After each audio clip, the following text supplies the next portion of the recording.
Hi everyone. तर इथे ना माझे बाबा डुगूला घेऊन जात होते कपडे घेऊन देण्यासाठी आणि त्यानंतर ना इकडे आईनी बोलवलेलं होतं कचारीनवाल्या काकूंना बांगड्या भरून देण्यासाठी.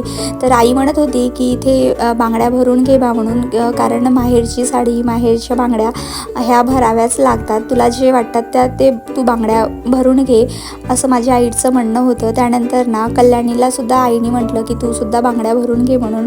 आणि त्यानंतर आम्ही ह्यावाल्या बांगड्यांना सिलेक्ट केलेल्या होत्या.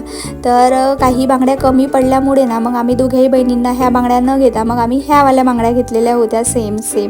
आणि खूप छान वाटत होतं जेव्हा मी बांगड्या घातल्या तेव्हा. हा तर खूप छान वाटतात नाही का, सहजा तर मी बांगड्या काही घालत नाही, पण आईने म्हटलं म्हणून घातल्या. त्यानंतर मग मी कुठे मागे राहणार, मग मी म्हटलं आई तू पण घे ना माझ्याकडून. तर मी ह्या ग्रीन कलरच्या बांगड्या माझ्या आईला घेऊन दिलेल्या होत्या. आणि डुगूला ना त्याच्या आप्पानी मस्त असा हा छान ड्रेस घेऊन दिलेला होता. बघू शकता तुम्ही किती छान ड्रेस आहे. तर आणि अगदी ना कार्तिकच्या कुर्त्याला मॅचिंगच आहे. त्यानंतर मग ना आम्ही निघालो होतो गावाला जाण्यासाठी. तर इकडे तुम्ही बघू शकता माझी आजीने डुगूला मस्त असे 100 रुपये दिलेले होते. आजीचं म्हणजे प्रेम म्हणू शकता तुम्ही. त्यानंतर मग इकडे निघालो सगळेजण गावाला जायला. असं वाटत होतं की सगळ्यांनीच आईचं घर एका वेळेसच खाली गेलेलं म्हणून. आणि इथे डुगूची थोडी तब्येत बरी नसल्यामुळे मी डायरेक्ट ना वर्ध्याला पोहोचल्यानंतर हॉस्पिटललाच घेऊन आलेली होती. डुगूला ना व्हायरल झालेला होता, हातापायाला फुऱ्या, तोंडामध्ये अल्सर, बटक्सला असे ते फोडे म्हणतात ना, तर ते आलेले होते.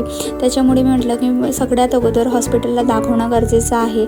माझ्याकडे भरपूर सारा सामान होता, त्यामुळे ना मी ह्या सगळ्या सामानचे बसस्टँडच्या बाजूला टपऱ्या वगैरे असतात ना, तर तिथेच ठेवलेला होता. आणि इतका सगळा सामान मी हॉस्पिटलमध्ये घेऊन जाणं माझ्याकडून पॉसिबलच नव्हतं, कारण डुगू कडेवरती आणि हा सगळा सामान.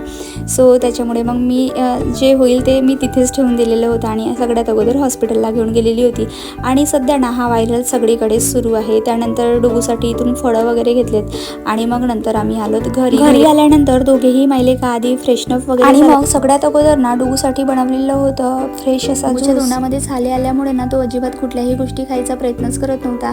आणि त्यानंतर म्हटलं की ज्यूस तरी पिलं ना तर मी मात्र समाधानी होऊन जाणार. त्यानंतर अंघोळीसाठी इथे पाणी गरम करायला ठेवलेलं होतं आणि नंतर मग मी स्वयंपाकाची तयारी करत होती. सो आज म्हटलं की टमाटरची चटणीच बनवूया. आणि त्यानंतर इकडे भात ठेवलेलं होतं. आईच्या घरी गेल्यानंतर कसं आहे ना, हातामध्ये ताट मिळतं आणि सासरी आल्यानंतर स्वतःच मात्र स्वयंपाक करत बसावा लागतो नाही का. डॉक्टरांनी सांगितलेलं होतं की 2-3 दिवसात हा व्हायरल बऱ्यापैकी कमी होऊन जाणार म्हणून. आणि त्यानंतर डुगूला सगळ्या औषधी दिल्या. तर मंडळी असा होता माझा आजचा दिवस. बाय.